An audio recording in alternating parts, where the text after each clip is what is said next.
Once upon a time, the generous chief of Ogbodu village. The village of Ogbodu was a place where the sun always seemed to shine a little brighter, and the laughter of children filled the air.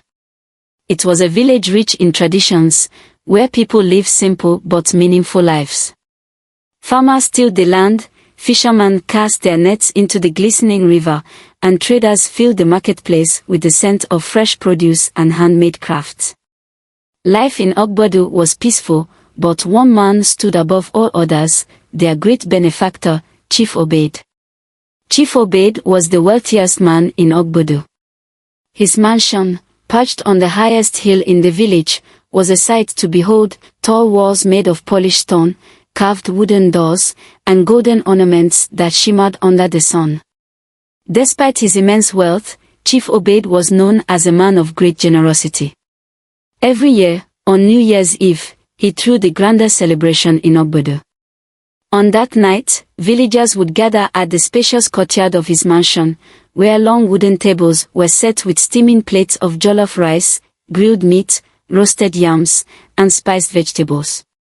Large clay pots overflowed with palm wine, and children danced joyfully to the rhythm of drums. Chief Obaid would sit on his high wooden throne, watching the villagers eat and laugh, his heart swelling with pride. As the night deepened, he would rise and address the crowd, his deep voice commanding attention. "My people, Ogbodu is my home. You are my family. What good is wealth if it is not shared?" The villagers cheered, their voices echoing into the night. Then, the most awaited moment would arrive. Chief Obaid would begin distributing gifts. Bags of rice, bundles of money, new clothes, and farming tools were handed out, ensuring that no family in Ogbodu went without. "Chief Obaid is a true blessing," the people would say. "May the gods grant him long life and endless fortune." Indeed, Chief Obaid's fortune never seemed to end. Year after year, his wealth grew, his business thrived, and his generosity only increased. But what the villagers did not know was that their beloved chief had a secret, one buried deep within the walls of his mansion. The hidden chamber. While the villagers sang and danced, celebrating into the night, Chief Obaid would quietly slip away. He would walk through the grand halls of his mansion, past rooms decorated with rich tapestries and statues, until he reached a locked door, a door that no servant was ever allowed to open. Beyond that door was a hidden chamber, dimly lit by flickering oil lamps. The air inside was heavy, filled with the scent of burning incense and aged wood. At the center of the room stood a large golden pot, resting upon a stone altar. The pot was ancient, its surface covered in mysterious carvings, symbols no one in Ogbodu could understand. Chief Obaid knelt before it, his fingers trembling as he lifted the heavy lid. Inside, golden coins sparkled under the dim light. They never seemed to reduce in number, no matter how much he spent. But Chief Obaid knew the truth: this wealth did not come freely. He reached into the folds of his robe and pulled out a small, black stone, smooth and polished, with an eerie warmth. He held it over the golden pot, his lips moving in a whispered incantation. "Great Spirit of the pot, receive my offering," he murmured. "Let my wealth never run dry." With that, he dropped the stone into the pot. The air in the chamber grew still, unnaturally silent, as if the very walls were listening. Then, a faint whisper, a sound that sent chills down Chief Obaid's spine. "The pact is honored. The wealth shall continue." Relief washed over him. He bowed deeply before the pot and closed the lid. Rising to his feet, he took a deep breath and turned toward the door. His secret was safe. His wealth was secure. But as he placed his hand on the door handle, a strange sensation ran through his body. A shiver. Unlike anything he had felt before. For the first time in 20 years, something was different. Something was wrong, the warning and the young boy's curiosity. The village of Ogbodu was home to many hardworking people, but among them was a young man who stood out, not for his strength, nor for his wealth, but for his sharp mind and relentless curiosity. His name was Tund. At 18, Tund was known as one of the brightest youths in the village.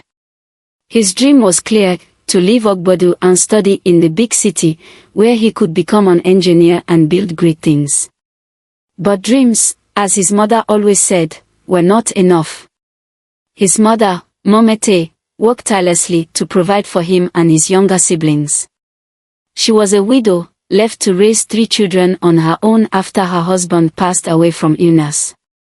Life was not easy, and money was always scarce. Yet, no matter how hard things became, Momate had one unwavering belief: hard work and honesty will always lead you to greatness. Tund believed in his mother's wisdom, but he couldn't ignore a troubling thought that had been creeping into his mind for years. Chief Obaid's generosity felt unnatural. A wealth that never runs dry.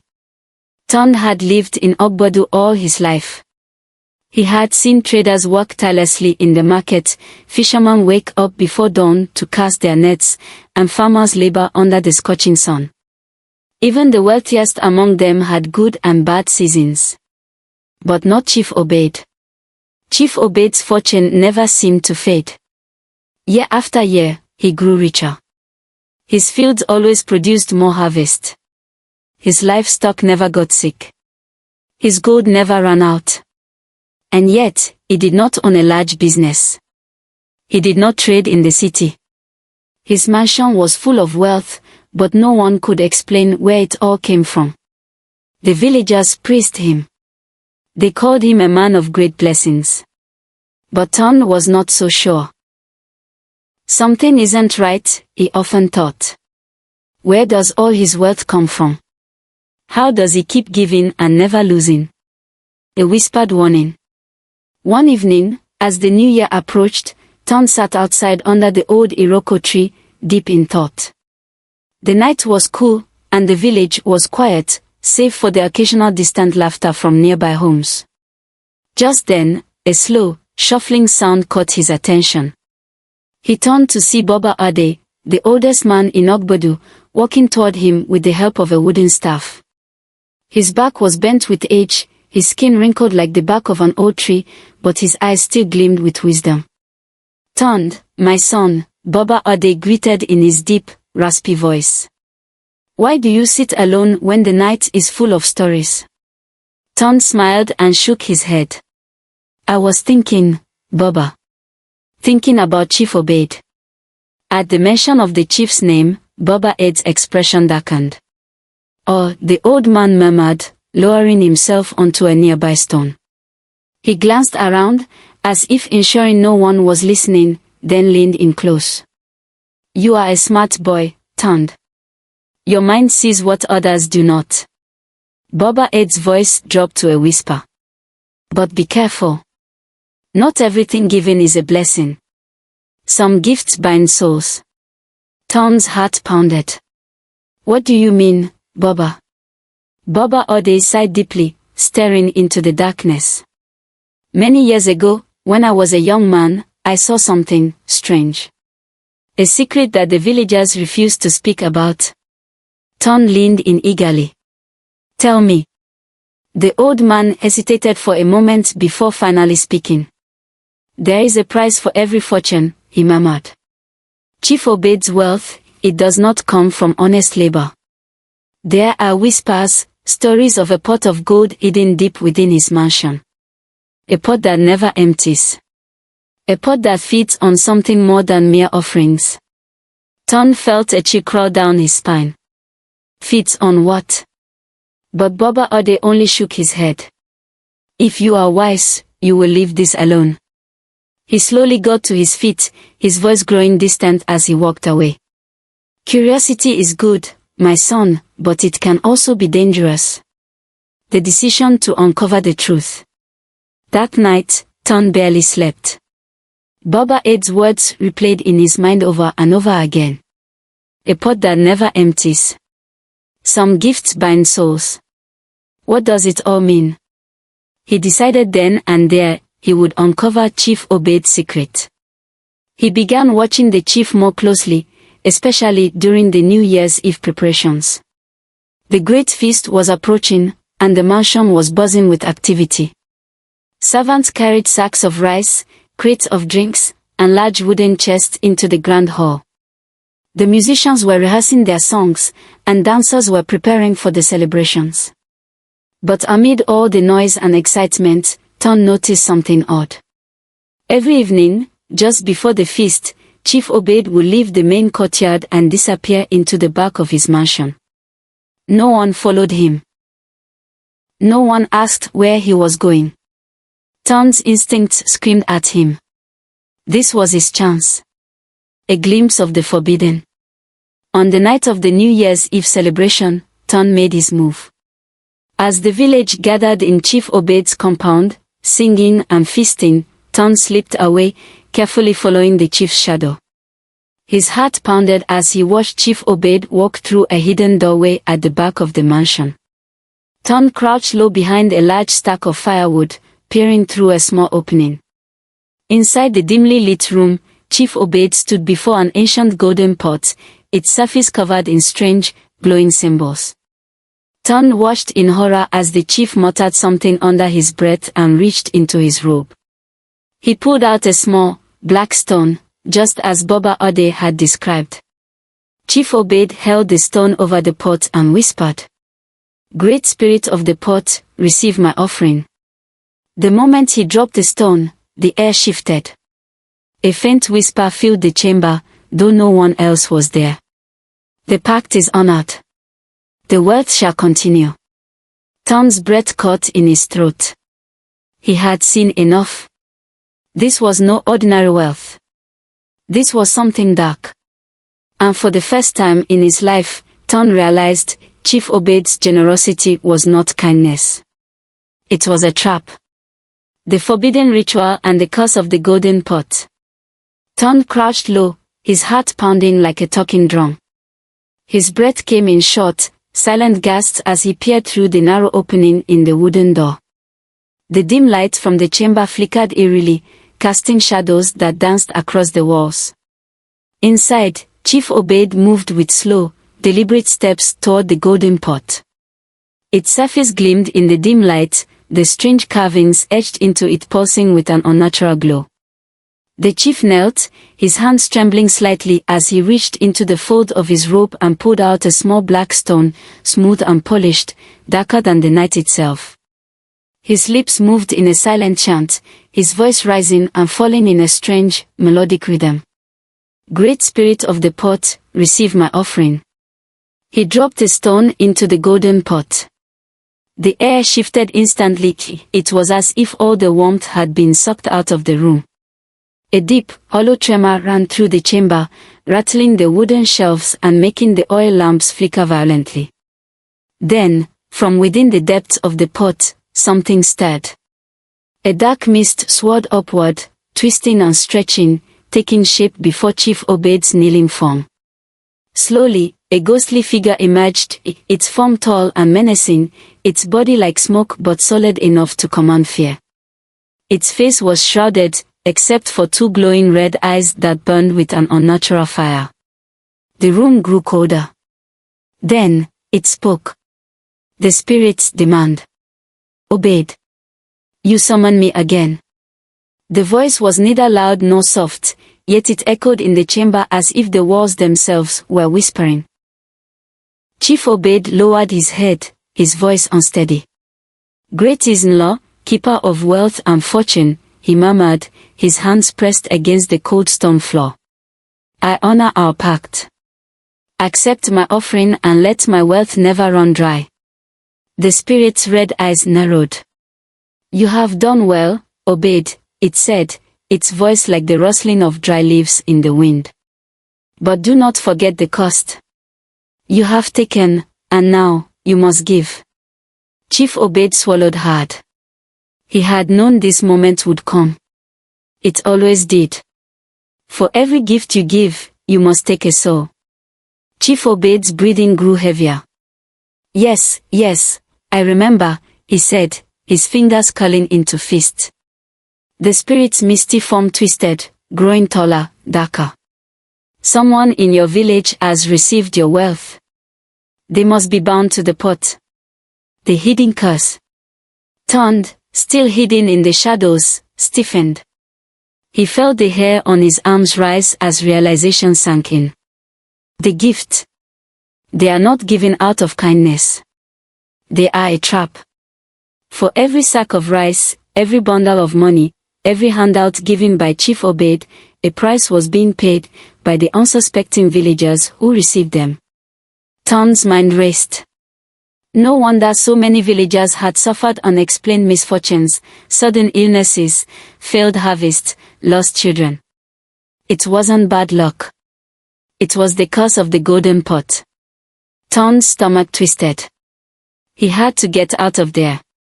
He had to warn his mother, his friends, the entire village. But just as he was about to slip away, he heard the spirit's voice once more. The soul has been chosen. Chief Obed looked up, his face pale. Who is it? He asked, though he already knew the answer. A man named Joba. A poor farmer. He received your gift today. By the time the sun rises, he will wither away. Turn sucked in a sharp breath. Joba. The farmer. Turn had seen him earlier that day, his face beaming with joy as he received a large bag of rice and some money from Chief Obed's hands. He had even told his neighbors, "This will feed my family for months. May the gods bless Chief Obed." And now, he was going to die for it. Turn clenched his fist. This has to stop. A soul is taken. The next morning, the village awoke to wails of sorrow. Joba was dead. His wife screamed in anguish, shaking his lifeless body. His children clung to her, their eyes filled with confusion and fear. Turn watched from a distance, his heart hammering in his chest. It had happened exactly as the spirit foretold. Joba, who had been healthy and full of life just hours before, had been found dead in his hut, his body twisted and cold, his face frozen in an expression of terror. The villagers murmured among themselves. What happened? He was fine yesterday. How could this happen? Is this a curse? Turn turned and stared at Chief Obed, who stood at the edge of the crowd, watching, his face carefully blank, his hands folded behind his back. Turn knew the truth now. He had seen it with his own eyes. Chief Obed's wealth was a lie. It was built on stolen souls. A dangerous decision. That night, Turn sat in his mother's hut, his hands shaking as he recounted everything to her. Momate listened in silence, her face growing pale. When Turn finished, she let out a slow, trembling breath. This is dark magic, she whispered. Turn, my son, you must not go near that man again. Turn gritted his teeth. But, Mama, if we do nothing, more people will die. We have to tell the village. No, Momate grabbed his hand, squeezing it tight. If you speak out, Chief Obed will know. He is powerful, my son. He will find a way to silence you. Turn's jaw tightened. He understood the risk, but how could he stand by and watch more innocent people suffer? He had to expose Chief Obed. But he couldn't do it alone. He needed proof. More proof. So he made a decision. He would continue watching. He would gather every piece of evidence he needed. And when the time was right, he would reveal the truth. Even if it meant risking everything. Turn's plan and the escape from fate. Turn could not sleep. His mind raced with thoughts of what he had seen, the golden pot, the spirit-in-law, and the horrifying truth that Chief Obed's generosity came at the cost of innocent lives. Joba had died just hours after receiving a gift from the chief. And if the cycle continued, more would follow. Turn sat up in the dim light of the hut, glancing at his mother, Momete, who lay quietly on her mat. But he knew she wasn't asleep. Her breathing was too slow, too controlled. She was listening, thinking, just like he was. He took a deep breath. Mama, he whispered. She didn't move, but he knew she had heard him. I have to stop this. Mama T's eyes finally opened. She sat up, wrapping her arms around her knees, her face shadowed by the flickering oil lamp. "Turned," she murmured, her voice filled with warning. "Don't speak like this." Turned clenched his fist. "Mama, I saw it with my own eyes. Chief Obaid is sacrificing people for his wealth. If we do nothing, more people will die." Mama T exhaled, rubbing her temples. "I know, my son. But what can we do? That man is powerful. If you speak out against him, you will be silenced." Ton shook his head. "I don't need to speak out. I need to stop the ritual." His mother's eyes widened. "What do you mean?" Ton sat forward. "If no one accepts Chief Obaid's gift this year, then no one will be bound to the golden pot." Mama T's face darkened. "That's impossible, Tund. The villagers love his gifts. They rely on them. They won't refuse." Tund's lips pressed together. His mother was right. People in Ogbadu saw Chief Obaid as their savior. Refusing his generosity would not only confuse them, it would anger them. But he had to try. A dangerous conviction. The New Year's Eve celebration arrived faster than Ton had expected. The air was filled with excitement. Women carried steaming pots of jollof rice and roasted yams to Chief Obaid's compound. Musicians tuned their drums, preparing for a long night of singing and dancing. And, as always, the villagers waited eagerly for the gifts. Ton had spent the last 2 days speaking quietly to those he trusted, his friends, the young men who had ambitions like him, a few widows who had lost their sons mysteriously after receiving Chief Obaid's money. But the truth was, many of them did not believe him. Some called him foolish. Others told him that Chief Obaid was a man of blessings, not curses. And some were simply too afraid. "Even if what you say is true, Tund," one of his friends had whispered, "what can we do? If we refuse his gift, he will suspect us." Tund had no answer for that. But he had made his decision. No matter what, he would not take Chief Obaid's gift. The moment of defiance. The night was alive with joy and laughter. Under the warm glow of lanterns, the villagers danced, clapped, and feasted, their voices raised in celebration. At the head of the compound, Chief Obaid sat on his grand wooden throne, dressed in a flowing golden robe, his face a mask of calm authority. But Ton could see the tension in the chief's fingers, the way they gripped the armrest. He was waiting. And finally, the moment arrived. Chief Obaid stood, raising his arms. The crowd silenced at once. "My people," his deep voice boomed. "Tonight, we celebrate a new year. And as always, I share my blessings with you all." A loud cheer erupted from the crowd.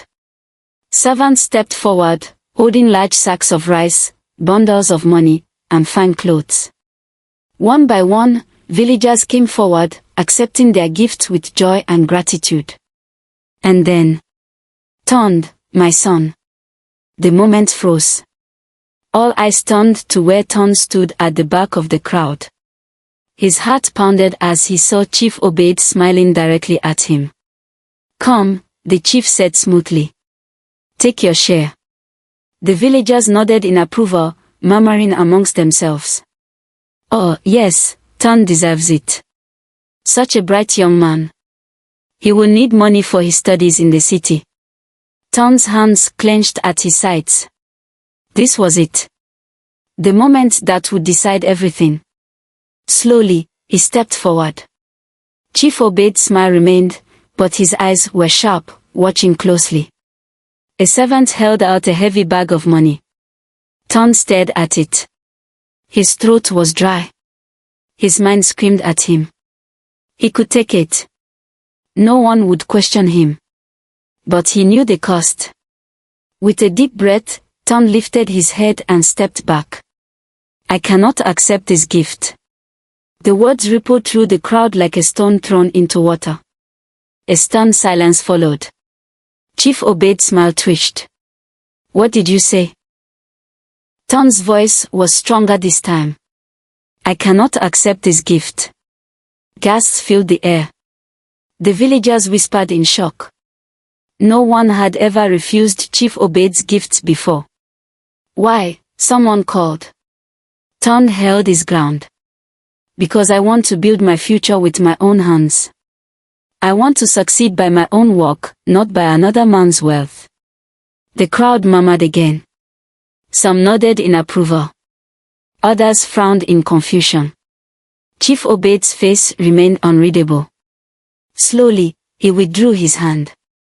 "As you wish," he said calmly. "May you find success, Ton."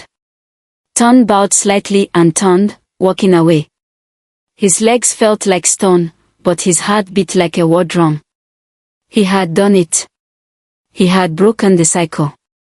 But he knew Chief Obaid would not let this go. A restless night.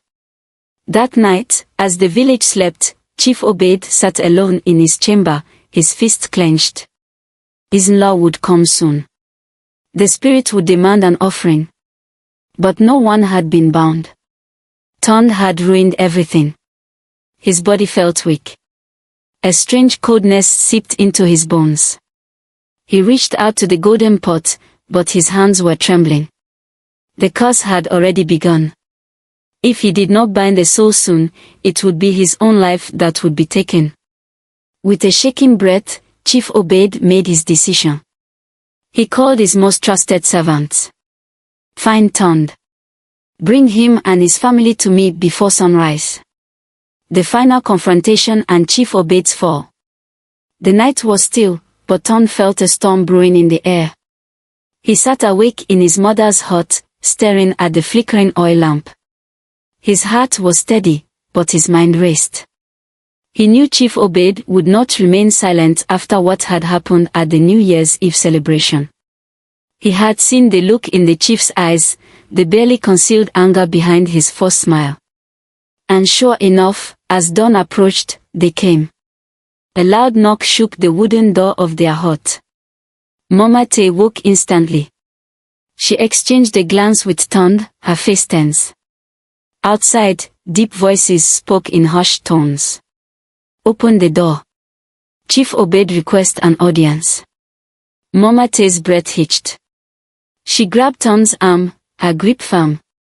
"We must go," she whispered. "Now." Ton nodded. He had expected this. The chief's messengers knocked again, harder this time. Mama Tay did not answer.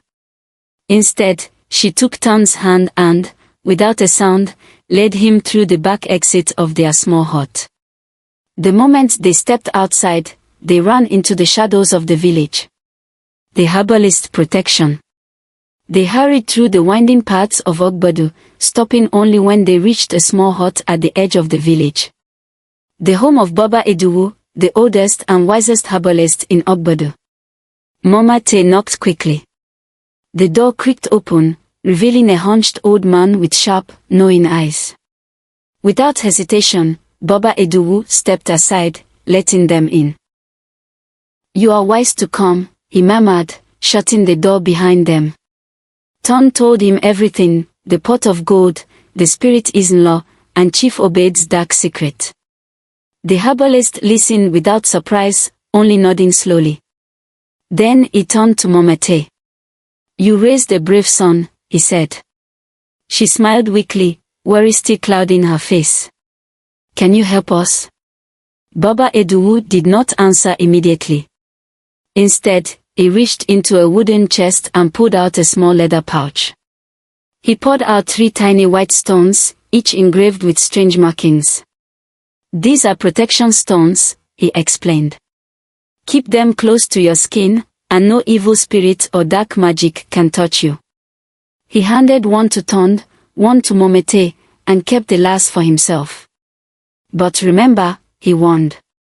"Chief Obaid is desperate. A man who has fed the spirits for years will not let go of his power easily." Ton nodded. He understood the danger. But he was ready. The chief's last offer. That night, the village was silent. But in the darkness, a lone figure crept toward Ton's home. Chief obeyed. His golden robe was wrapped tightly around him, but his face looked different. There was tension in his jaw, sweat glistening on his forehead. His hands trembled, though he clenched them into fists. He stepped inside without knocking, moving like a snake through the shadows.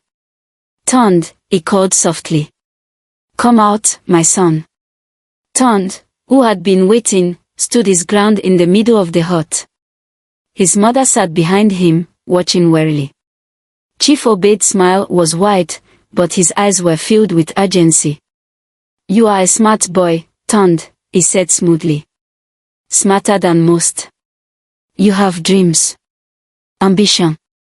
I admire that." He took a step closer, lowering his voice. "Let me help you.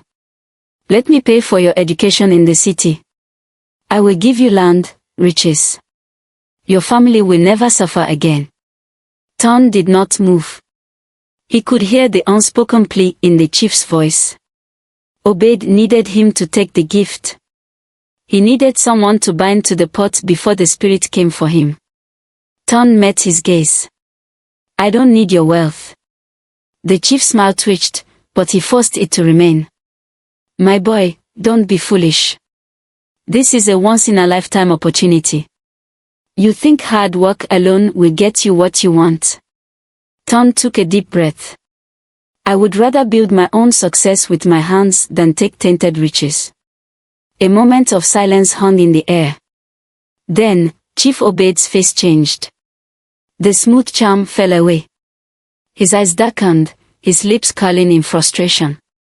He had failed. Ton was beyond his reach now. Without another word, Chief Obeid turned and stormed out of the hut. The spirit's wrath. Chief Obeid ran back to his mansion, his robe billowing behind him. His body ached, his legs felt weak, but he pushed forward. He had to reach the golden pot. He had to beg for more time. He burst into his secret chamber, falling to his knees before the glowing pot.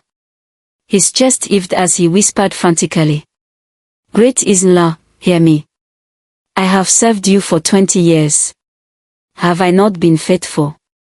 Have I not given you what you asked for?" The pot trembled. A deep, cold hissing sound filled the room. Then, from the pot, a thick black mist poured out, twisting into the terrifying shape of Isla. The spirit's glowing red eyes burned into Chief Obeid's soul. "You have broken the cycle." Chief Obeid shook his head wildly. "No, I tried. I offered. But the boy refused." The spirit's voice grew louder, deeper. "No soul was bound to the pot. The price must be paid. And now, you will pay it." Chief Obeid let out a choked gasp.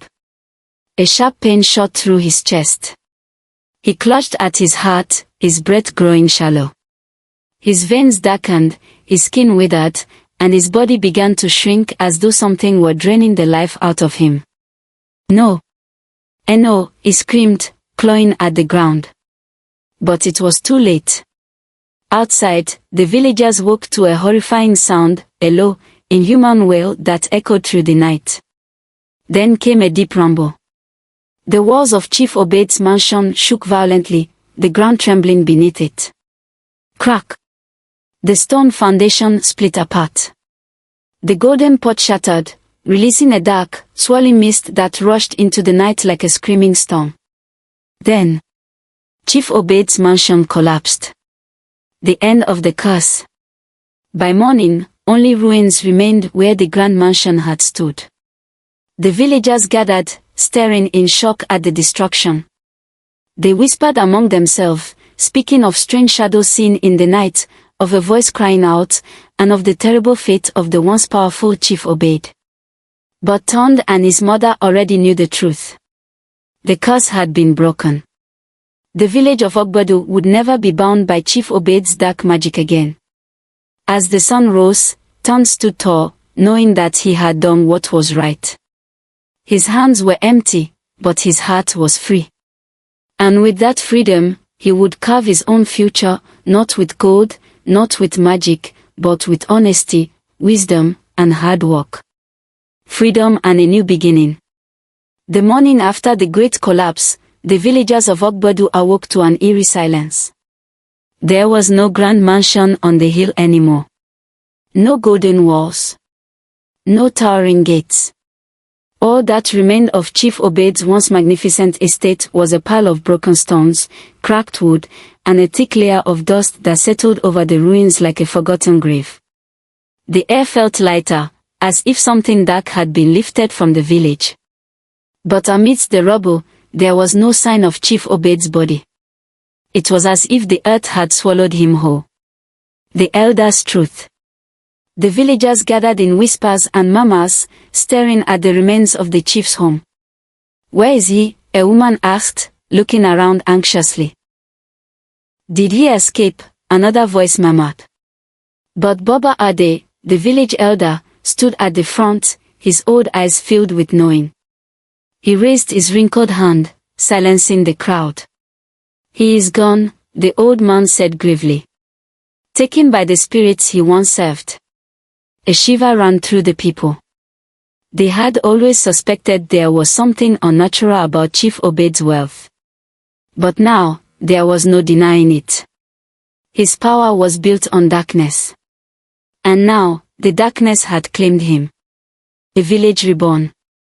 With Chief Obaid's curse broken, Ogbadu began to change.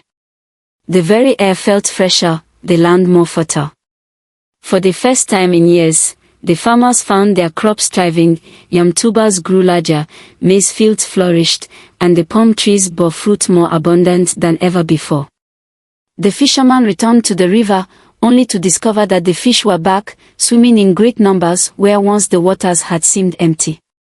Even the traders in the market noticed a shift, their businesses grew, and their customers multiplied. It was as if a heavy hand had been lifted from the village, allowing them to finally prosper through their own hard work. And among them, Ton watched silently, knowing that the real cause had never been misfortune, but greed. Ton's new path. A few weeks later, something incredible happened. A letter arrived from the city, delivered by a courier on horseback. Ton's hands shook as he opened it, his mother watching anxiously beside him. The words burned into his eyes. "Dear Ton, we regret the previous complications regarding your application. After further review, we are pleased to inform you that your scholarship has been fully restored. You are invited to the university in the city to pursue your studies immediately." Ton stared in shock. For years, he had fought for this. For years, every opportunity had been taken from him, vanished without reason, always blocked by an unseen force. But now, the block was gone. His path was clear. Mama Tay let out a joyful cry, pulling him into a tight embrace. "The curse has truly ended, my son." Ton grinned, his heart swelling. He had lost nothing. And he had gained everything. A lesson for generations. As Ton prepared for his journey, the villagers came together for a great feast. But this time, there was no single benefactor handing out riches. Instead, the people shared among themselves, each person bringing something, a bag of rice, some fresh fruit, a jar of honey. No one took more than they needed. And as the night went on, stories were told. The story of Chief Obaid, a man who had everything, yet wanted more. A man who fed the spirits while his people suffered. And a man who, in the end, lost it all. Baba Ade, seated at the head of the gathering, raised his cup of palm wine and spoke solemnly. "Let this be a lesson to all. True wealth is not in gold, nor in riches that come without effort. True wealth is in honesty, in kindness, in the hands that work and the hearts that give without expecting anything in return." The villagers nodded in agreement, their eyes flickering with understanding. And thus, the legend of Chief Obed and the golden pot was passed down through generations, a tale told to children by the fire, a warning against greed and deceit. A final farewell. On the morning of Ton's departure, the entire village gathered to see him off. His mother adjusted his traveling bag, wiping away a few silent tears of pride. "You have made me proud, my son," she whispered. Ton smiled, hugging her tight. "I will return, Mama. And when I do, I will build something great for this village." She nodded. "I know you will." As he climbed into the cart waiting to take him to the city, his friends cheered, the children waved, and the elders smiled with pride. The village of Ogbado was no longer bound by fear. They were free. And as Ton looked back one last time, he knew. This was only the beginning. The end.